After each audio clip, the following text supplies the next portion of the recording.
One day, my husband asked me, "Hey, how much money do we have in that vault?" I chuckled and replied, probably around $500,000 in total now.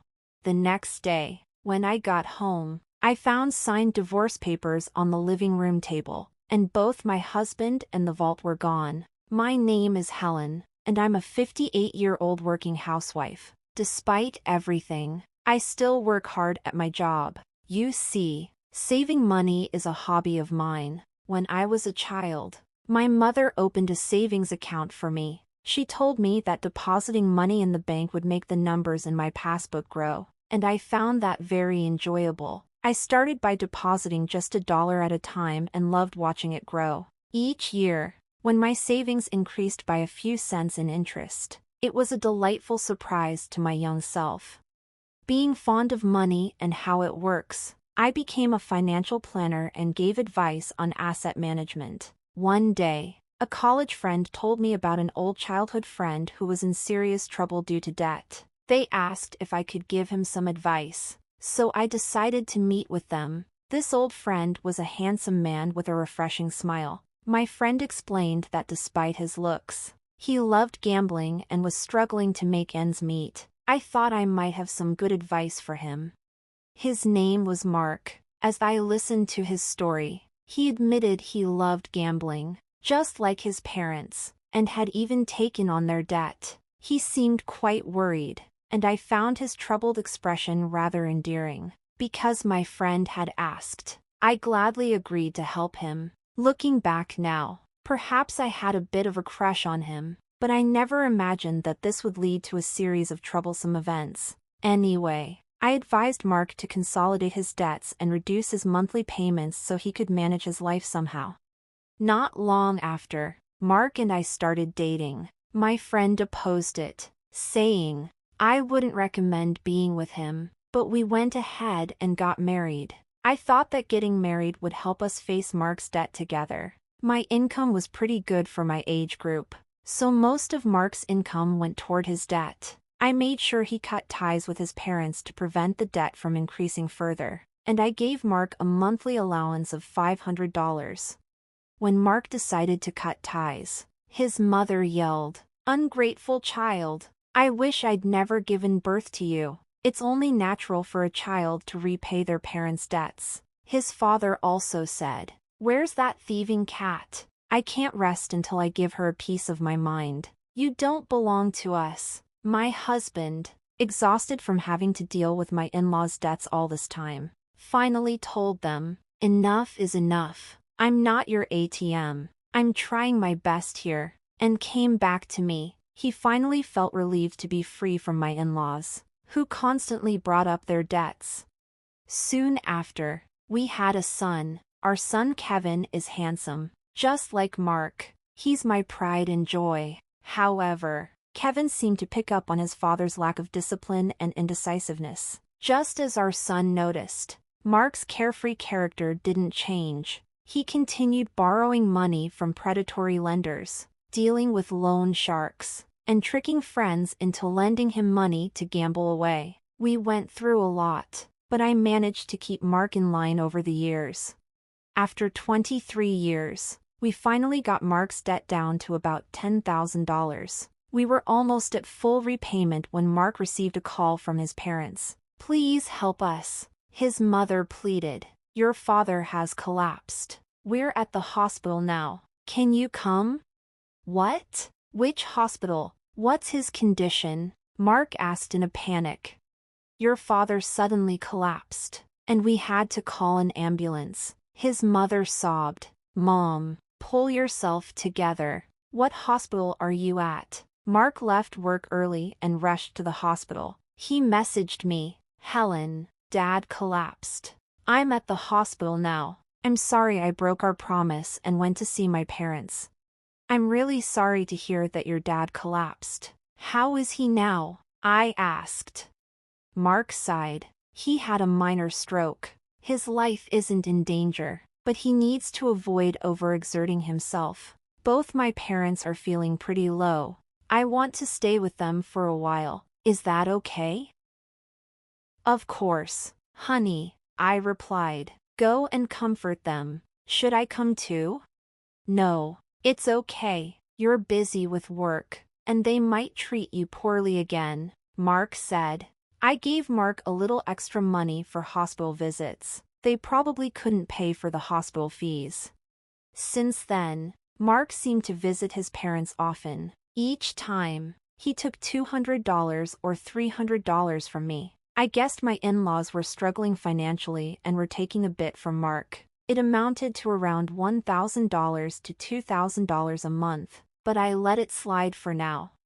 A year has passed since my father-in-law collapsed. Both my in-laws have aged, and I guess they wanted someone to lean on. My hobby, as always, is saving money. One day, I took out my bank book from the vault with a grin. Mark, who usually wasn't interested in me, stared at me and asked, "Hey, how much money do we have in that bank account you always look at so happily?"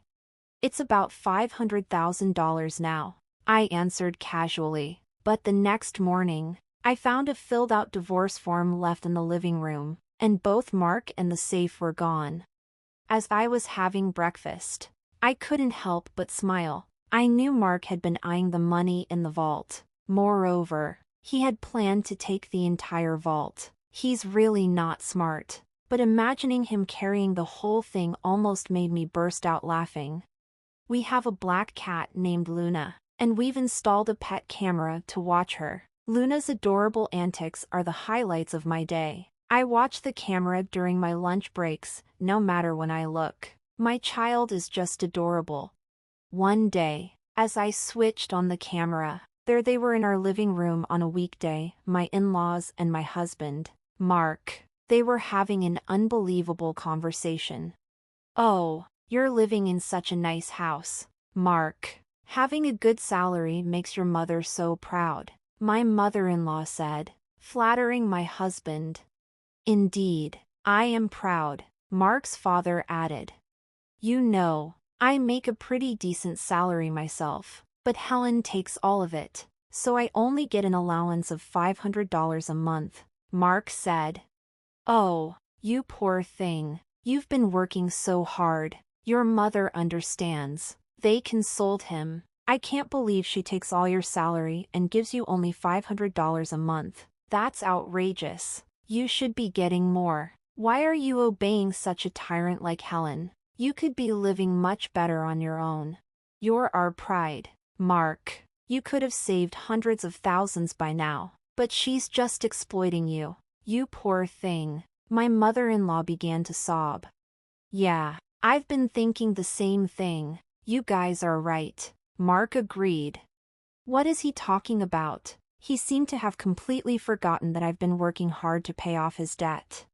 I wondered what was going on inside their heads. In the past, Mark had been burdened with debt from his parents and had to give them cash every month, making it difficult for him to get by. Now, she has a bank book with tons of savings stashed away. "It's not fair that I only get $500, Mark complained. The moment he said that, my in-laws' eyes lit up. They exchanged glances. "So how much is in the bank book?" They leaned in eagerly, awaiting his answer. Last I heard, I think it was around $400K or $500,000, Mark said. "Mark, isn't that money rightfully yours?" they asked. "It might not match the effort you've put in, but isn't it money you should be receiving?" "Yeah, I guess you're right. I'm starting to think the same thing," Mark conceded. Despite his good looks, Mark is indecisive and easily influenced by others. I used to find this indecisiveness endearing and devoted myself to him wholeheartedly. We've managed to reduce his nearly $200,000 debt down to $10,000. Yet it looks like he's being manipulated by his parents again, and they're about to touch my precious savings. Seeing this scene was so pathetic. I was at my desk at work, tears streaming down my face as I held my phone. I've been putting aside my living expenses for Mart, using his income mostly to pay off the debt. On top of that, I was providing him with an allowance of $500 out of my own pocket. Despite explaining this to Mark, it seems he's completely forgotten. What have these past 23 years been for? I felt so sad and pitiful. My heart ached as if I was drowning in my own tears. I felt like I was disappearing, on the verge of breaking, but I made sure to record the conversation and sent the data to my son. That day, I left work early due to sickness. I went to my usual bar and drank heavily, spilling out everything to the bartender. In such a state, the bartender comforted me gently. He casually said, "Why do you grieve for such a person? You did nothing wrong. There's no need to live for them. Live for yourself." At that moment, all my intoxication and love for my husband faded. "Thank you, sir. Next time, we'll share a pleasant dream." I went back home after saying that to the bartender. Entering my study, I began to think, how would I steal the bank book inside that vault? I couldn't even begin to imagine, but I needed to devise a plan. I will show them hell. They shouldn't underestimate me. I concentrated harder than usual. Gathering evidence was the first step. From then on, I frequently checked the pet camera every day.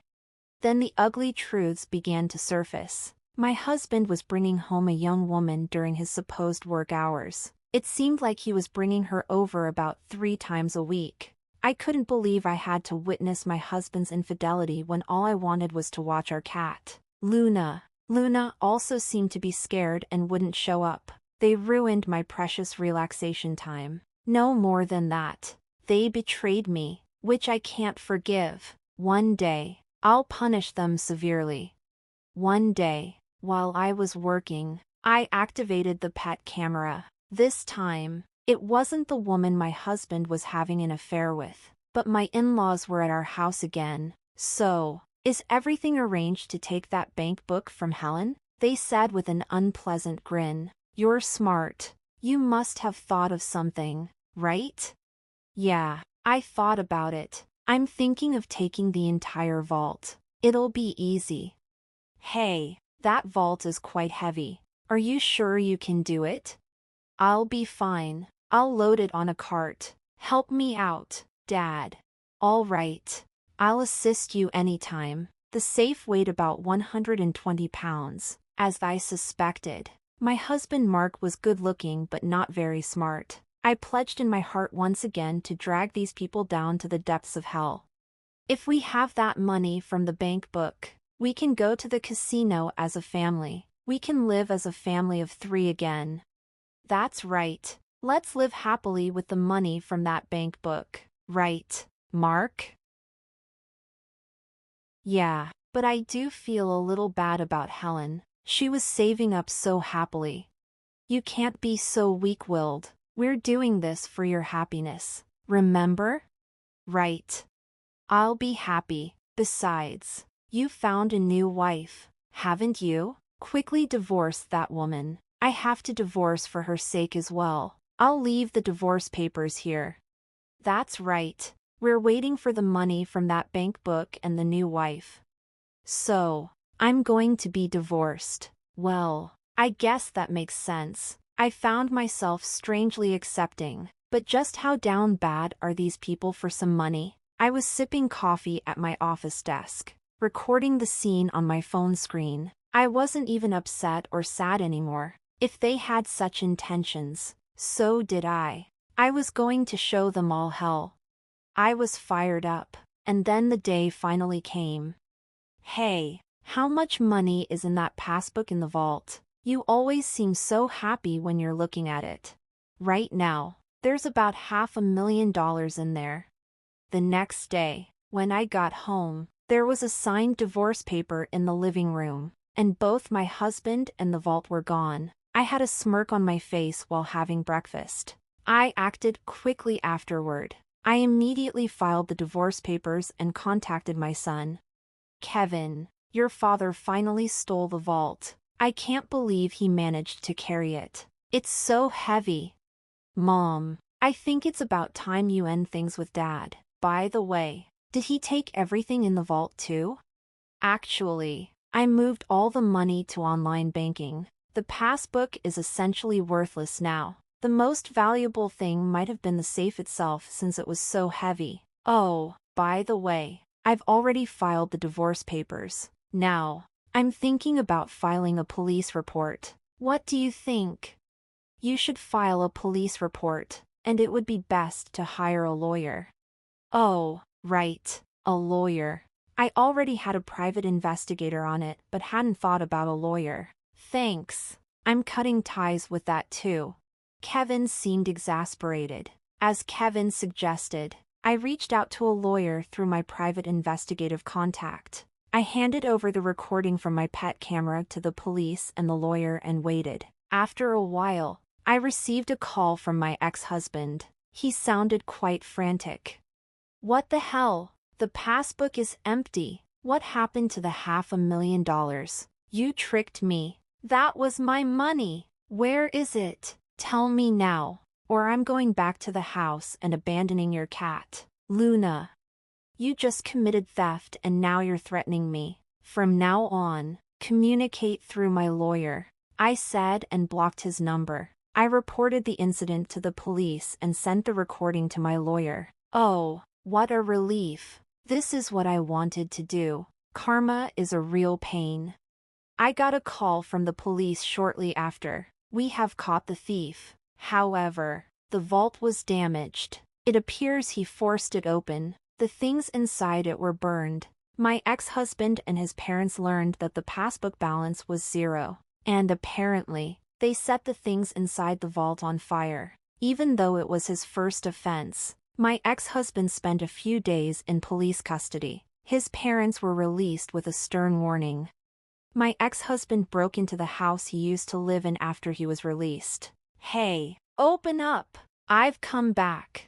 I'm sorry. It was just a small prank. Let me in. Let's talk. You haven't filed the divorce papers yet, have we? We're still married, right? Don't make a scene in front of the house. This is no longer your house. I've already filed the divorce papers. We are strangers now. Leave now, or I'll call the police. You jerk! This is my house. Open up! Open up! I called the police when he started causing a scene. 10 minutes later, he was taken away by the police again. I then called my lawyer, explained what happened, and had him start the process of getting a restraining order. Afterward, I asked my lawyer to sue for emotional distress due to infidelity. The lawyer said we might not get much money from his broke family, but none of that really matters. I'm definitely going to demand alimony. It seems the reason he broke into our house was because he was discarded by his mistress and apparently wanted to get back with me. His mistress promptly transferred $10,000 in alimony and seemed to have fled. It seems they split after the vault incident. When the money runs out, so does the love. I'm sure he was enticed by my $500,000. My underpaid ex-husband, who still has $10,000 in debt, and his gambling-addicted parents seem to be struggling with daily life. He appeared to be living in an old single-room apartment without a bath, constantly quarreling among the three of them. This information came from my lawyer. My ex-husband pleaded, I can't afford to pay the alimony. Please reduce the amount. And my ex-husband, who got involved with the police, was on the verge of retirement but apparently got fired from his company. The elderly parents-in-law have managed to find jobs in cleaning and seem to be barely making ends meet. My ex-husband is now working 3 part-time jobs. But these 3 are gambling addicts, so no matter how much money they have, it disappears. There's no helping them. I had my lawyer tell them, no reduction. Stay away from her. If you're really sorry, show it with money. If he had stayed with me, he had planned to end the remaining $10,000 debt by the time he retired, but he fell for the sweet talk of his gambling-addicted parents-in-law at the end. How foolish. This $500,000 is an accumulation of my savings that I have started building from a very young age. I find it enjoyable to save small change. There's just something fun about updating the bank book. So, I think I'll start a new bank book. Right now, I'm living a relaxed life with my black cat, Luna. My son visits occasionally and tells me about his girlfriend. This time, I'm going to spend time for myself. I need to buy a new vault. One that's so big that a person can't carry it. Right, Luna? I am the happiest I've ever been.